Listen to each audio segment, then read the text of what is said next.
बाळांनो, या व्हिडिओमध्ये आपण पत्रलेखनाबद्दल जरा सविस्तर चर्चा करूया. खरं तर पत्रलेखन म्हणजे काय? तर आपल्या मनातील भावना इतरांना लिखित स्वरूपात कळवणे, याला आपण पत्रलेखन असं म्हणू. पत्रलेखन ही कला आहे. आपल्या मनातील भाव, विचार दुसऱ्यापर्यंत पोहोचवण्याचे, तसेच आपल्या भावना, विचारांचे चांगल्या भाषेत संक्रमण करण्याचे पत्र हे एक उत्तम लिखित साधन आहे. खरं तर तुम्ही 8वीला असताना देखील पत्रलेखन केलं किंवा त्यापूर्वीसुद्धा 5वी, 6वी, 7वी, 8वीपासून आपण पत्रलेखन क्रमाक्रमाने शिकतच आलोत. तुम्ही मागील काही वर्षी पत्रलेखन या घटकाचा अभ्यास केलेला आहे. हे पत्रलेखन तुम्ही पारंपरिक पद्धतीने करत होता. आता मात्र तसं तुम्हाला करता येणार नाही. आता तुम्ही तंत्रज्ञान युगात वावरत आहात. संगणक, भ्रमणध्वनी, इंटरनेट, मेल याद्वारे तुमची तंत्रज्ञानाशी पक्की गट्टीही झालेली आहे. म्हणून सध्याला आपण याच तंत्रज्ञानाच्या आधारे पत्र देखील पाठवत आहोत. मग फोनचा वापर वाढल्यामुळे पत्रलेखनाची गरज काहीशी म्हणजे बऱ्याच प्रमाणात कमी झालेली आहे. असे असले तरी अनौपचारिक पत्रांत आपल्या भावना शब्दात प्रभावीपणे व्यक्त करता येणे हे आवश्यक कौशल्य आपल्या अंगात बाणवलं पाहिजे. तसे औपचारिक पत्रासाठी आपले म्हणणे, विचार, मागणी, तक्रार, विनंती इत्यादी गोष्टी योग्य व कमीत कमी शब्दात संबंधित व्यक्तीपर्यंत पोहोचवणे हे आवश्यक कौशल्य आहे. आजही पत्रलेखन ही कला आत्मसात करणे आवश्यक आहे. म्हणून तंत्रज्ञानाच्या पद्धतीनुसार लेखन पद्धतीने आपले लेखन कौशल्य प्रगट व्हायला हवे. म्हणून आपल्याला यावर्षी तंत्रज्ञानाच्या आधारेच, इंटरनेटच्या आधारे पत्रलेखनाचे कौशल्य अवगत करावयाचे आहे. पत्रलेखनासाठी तंत्रज्ञानाचा वापर करणे ही काळाची गरज आहे. या पुढील काळात तुम्हाला मेल पाठवण्याचे तंत्र अवगत करावे लागणार आहे.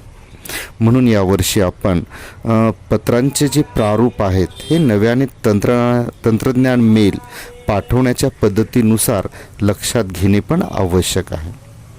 तरी पण बाळांनो, पत्रलेखनाचे सर्वसामान्य 2 प्रकार पडतात. एकाला अनौपचारिक पत्रलेखन म्हणतो आणि एकाला औपचारिक पत्रलेखन असं म्हणतो. आपण क्रमाक्रमाने दोन्ही प्रकार पाहतो.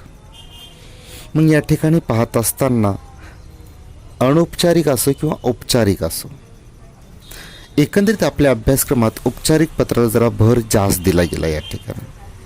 मग या औपचारिक पत्रलेखनामध्ये काही उपप्रकार पडतात. जसं निमंत्रणपत्र, आभारपत्र, अभिनंदन परपत्र किंवा गौरवपत्र, चौकशीपत्र, क्षमतापत्र, मागणीपत्र, विनंतीपत्र आणि तक्रारपत्र. ही झाली आपली औपचारिक पत्राचे उपप्रकार. मग अनौपचारिक पत्रामध्ये कोणते प्रकार पडतात? तर फक्त कौटुंबिक पत्र, नातेवाईकांना जे आपण लिहितो ती पत्र या ठिकाणी कौटुंबिक पत्र म्हणून त्यांचा उल्लेख केला जातो, जे अनौपचारिकमध्ये असतात. मग औपचारिक पत्रावर जर आपल्या अभ्यासक्रमात भर असेल जास्तीत जास्त, कौटुंबिकसुद्धा आहे पण औपचारिक पण आहे. मग औपचारिक पत्र लिहिताना कोणती दक्षता घ्यायला पाहिजे यावर आपण लक्ष देऊ त्या ठिकाणी. मग औपचारिक पत्र लिहिताना काही काटाक्षणाने आपल्याला काही गोष्टी पाळणं किंवा ते नियमबद्ध करणं आवश्यक आहे. सर्वात महत्त्वाची गोष्ट, तुम्ही 9वीची, 8वीची किंवा 10वीची जी उत्तरपत्रिका लिहिता त्यावर पत्रलेखन करताना वर श्री लिहायचं नाही. बऱ्याच अंशी पूर्वी श्री, माता प्रसन्न असं बरंच काही लिहिलं जायचं. म्हणून पत्राच्या वरच्या भागात श्री वगैरे शुभदर्शक काहीही लिहिण्याची गरज नाही, ती लिहू नका. त्याचबरोबर आपली ओळख पटवणारा कोणताही मजकूर, खूण, आकृती, शुभचिन्ह इत्यादी लिहू नका. कारण आपली उत्तरपत्रिका ही कोणाची आहे हे गुपित केलेलं आहे. आपण या ठिकाणी कोडवर दिलेलं आहे. तुमचं नावसुद्धा नसतं. म्हणून तुमचा पत्ता, तुमच्या घराचं काहीतरी चिन्ह किंवा असं काहीतरी चिन्ह ज्यामुळे तुमची उत्तरपत्रिका वेगळी ओळखली जाऊ शकते असं मात्र करू नका, कारण तसं केल्यास ती उत्तरपत्रिका तपासली जात नाही या ठिकाणी. पत्राची सुरुवात करताना वरच्या डाव्या कोपऱ्यात दिनांक लिहावा या ठिकाणी. हे नवीन पद्धतीनुसार आहे बाळांनो या ठिकाणी. आणि सगळं पत्र आपल्याला डाव्या बाजूनच लिहायचे, समासाच्या बाजूनच पूर्णपणे लिहित राहायचं या ठिकाणी. पुढे प्रेक्षक व प्रती यांचे पत्ते प्रश्नपत्रिकेत दिलेले असतील तर तेच लिहावेत, पत्ते दिलेले नसतील तर ते काल्पनिक लिहावेत या ठिकाणी. पण स्वतःच्या घरचा पत्ता लिहायचा नाही, स्वतःचं नाव लिहायचं नाही. प्रश्नपत्रिकेत दिले असेल तोच लिहा किंवा काल्पनिक अ ब क या स्वरूपात या ठिकाणी लिहावं. प्रेक्षक व प्रती यांची नावे दिलेली असल्यास तीच लिहावीत, बदलता येणार नाहीत. जर दिली नसेल अन्यथा अ ब क किंवा तत्सम अक्षरे लिहावीत. सही करू नये, स्वतःची सही पण करायची नाही, कारण हॉल तिकीटवर तुमची सही असते, ती सही टॅली होता कामा नये, कोणत्याच पद्धतीने होता कामा नये. काल्पनिक काहीतरी करायचं या ठिकाणी, म्हणजे तुमचं कुठल्याच प्रकारचं हस्ताक्षर, नाव, घरचा पत्ता लिहायचा नाही. पुढे औपचारिक पत्रात मायना लिहिल्यावर त्यानंतरच्या ओळीत विषय लिहावा. संदर्भ द्यायचा असेल तर तो विषय नंतरच्या ओळीत लिहावा या ठिकाणी. हे अत्यंत महत्त्वाचे बाळांनो, हे लक्षात ठेवा या ठिकाणी. त्यानंतरच्या ओळीत आवश्यकतेप्रमाणे महोदय, महोदया जर बाई असेल तर हे संबोधन लिहावे आणि स्वल्प विराम द्यावा. म्हणजेच याचा अर्थ माननीय महोदय, महोदया किंवा माननीय महोदय, महोदया असे लिहू नये. सरळ महोदय किंवा महोदय एक शब्द किंवा महोदया एक शब्द असा एकच शब्द वापरावा या ठिकाणी. त्यानंतरच्या ओळीत मजकुराला सुरुवात करावी. खरं पत्र तुमचं आता सुरुवात झाली, किमान ते 3 परिच्छेदात असायला हवं या ठिकाणी. त्याची सुरुवात सुंदर असावी, मध्यभागी छान स्पष्ट करणारा विषय असावा आणि शेवट नम्रतेचा या ठिकाणी असायला हवा.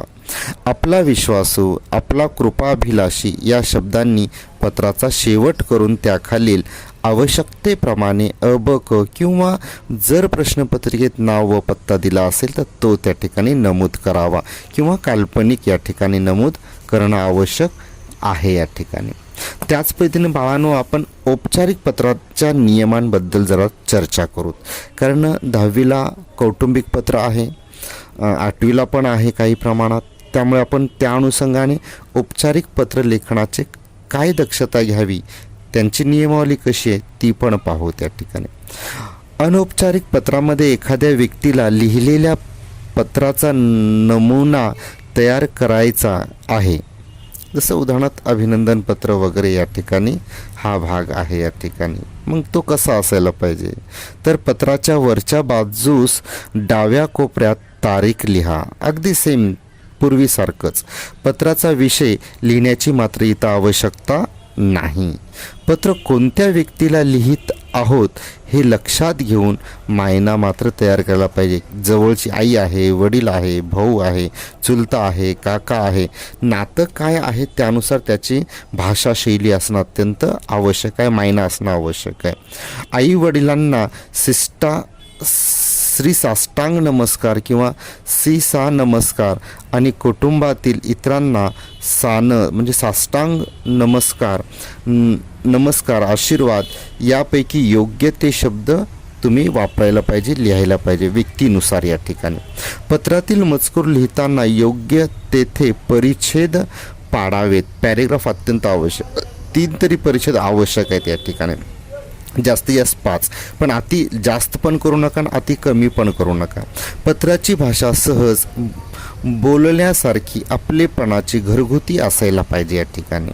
पत्राचा समारोप योग्य प्रकारे करावा. समारोपाचा मायना योग्य असायलाच पाहिजे या ठिकाणी, तरच ते पत्र सुंदर आणि अत्यंत मार्मिक स्वरूपाचं वाटेल बाळांनो. पुढे या ठिकाणी आपल्याला काही पत्रलेखनाचे नमुने दिलेले आहेत, आराखडा दिलेला आहे, फक्त आराखडा मांडलेला आहे या ठिकाणी. प्रथम तर आपण औपचारिक ईमेल पत्राचा आराखडा पाहूत, कारण आता आपल्याला ईमेलच लिहायचं या ठिकाणी. मग 8वी असेल, 9वी असेल किंवा 10वीला तर 100%, 9वीला 100%, 8वीला थोडं त्या ठिकाणी पर्याय दिला आहे की तुम्ही कौटुंबिकही लिहू शकता आणि ईमेल पण लिहू शकता. हे फक्त 8वीला 1 वर्षासाठी आहे, पण ईमेल लिहावं ही अपेक्षा आहे या ठिकाणी. मग तो पत्राचा औपचारिक आराखडा कसा आहे या ठिकाणी पहा, तुमच्या स्क्रीनवर दिसतो या ठिकाणी की ज्या ठिकाणी टिंब दिसते बघा या ठिकाणी, तेथे दिनांक लिहा. टिंबच्या ठिकाणी येथे दिनांक लिहा, इथं नाही लिहायचं बरं का, टिंबच्या ठिकाणी. बघा त्याच्या खालच्याच ओळीला अगदी समासाला धरून प्रति व मायना या ठिकाणी लिहिलेला आहे आणि त्या ठिकाणी तो व्यक्ती कोण आहे, त्याचं नाव, त्याचा हुद्दा, त्याचा पत्ता त्या ठिकाणी लिहायचं. ज्याला आपण पत्र लिहायलोत ना, जो पत्र स्वीकारणार आहे त्याचा पत्ता लिहायचा आहे, लेखकाचा नाही बाळांनो या ठिकाणी. त्याच्या खालीच बघा पत्राचा विषय अगदी समासाला धरूनच आहे. पत्राचा विषय लिहायचा. विषय थोडक्यात असावा, मार्मिक असावा, जास्त शब्द नसावेत, साधे शब्द असावेत. अगदी थोडक्या शब्दात एका विधानात तो विषय संपला पाहिजे या ठिकाणी आणि तो विषयाला धरून असावा. त्याच्या खाली अभिवादन केले, महोदय लिहिलं आहे, महोदया पण लिहू शकता तुम्ही जर स्त्री असेल तर. त्याला स्वल्पविराम दिला आहे, कॉमा दिला आहे आणि त्याच्या खाली अगदी बरोबर पहा या ठिकाणी पत्राचा मजकूर लिहायला आपण सुरुवात केली या ठिकाणी. मजकूर 3 पॅरेग्राफमध्ये असावा बाळा, मी वारंवार सांगतो या ठिकाणी. आणि अशा पद्धतीने खाली पत्राचा मजकूर आपण लिहितो या ठिकाणी. मजकूर संपतो न संपतो खाली आपण काय करतो, तेथे पत्राचा शेवट करतो, म्हणजे आपला कृपा अभिलाषी, आपला नम्र वगैरे वगैरे वगैरे या ठिकाणी. त्याच्या खाली तेथे जो पत्र लिहितोय त्याचा ॲड्रेस लिहायचा आहे, पत्ता लिहायचा आहे. स्वतःचं पूर्ण नाव लिहा आणि त्याच्या खाली स्वतःचा पत्ता लिहा. या पद्धतीने जर आराखड्यात तुम्ही जर व्यवस्थित शब्दरचना करून लिहिलात तर आपलं परिपूर्ण पत्र होईल या ठिकाणी बाळांनो. जसं आपण औपचारिक पत्र ईमेलचा आराखडा पाहिला तसा आपण अनौपचारिक पत्राचा आराखडा पाहू, कारण थोडासा बदल आहे, थोडंसं चेंजेस या ठिकाणी येतं, कारण विषय नसतो ना इथे, त्यामुळे बऱ्याच गोष्टी सारख्या आहेत. पहा कसा आराखडा स्क्रीनवर दिसतोय. अनौपचारिक ईमेल पत्राचा आराखडा. दिनांक अगदी त्याच जागी आहे, पत्राचा मायना तिथेच आहे या ठिकाणी, प्रति आई, प्रति जो कोणी असेल या ठिकाणी तिथेच आहे. त्यानंतर विषय नाही आहे या ठिकाणी. आपण सरळ पत्राला सुरुवात करतो या ठिकाणी, मजकुराला सुरुवात करतो या ठिकाणी. महोदय शब्द नाही आहे या ठिकाणी बाळांनो, सरळ पत्र सुरू होतं आहे. त्यानंतर पत्राचा शेवट आहे, तुझाच, तुझीच, जी कोणी असेल तर या ठिकाणी जो लिहितोय त्याचं नाव आणि त्याचा पत्ता आपण या ठिकाणी देतोय. अशा पद्धतीने औपचारिक आणि अनौपचारिक असे 2 प्रकार आपण अभ्यासाला या ठिकाणी घेतोय बाळांनो. काही पत्र मी तुम्हाला नमुन्याखातर अभ्यास करण्यासाठी देतो या ठिकाणी. पहा ते व्यवस्थित वाचा आणि समजून घ्या या ठिकाणी.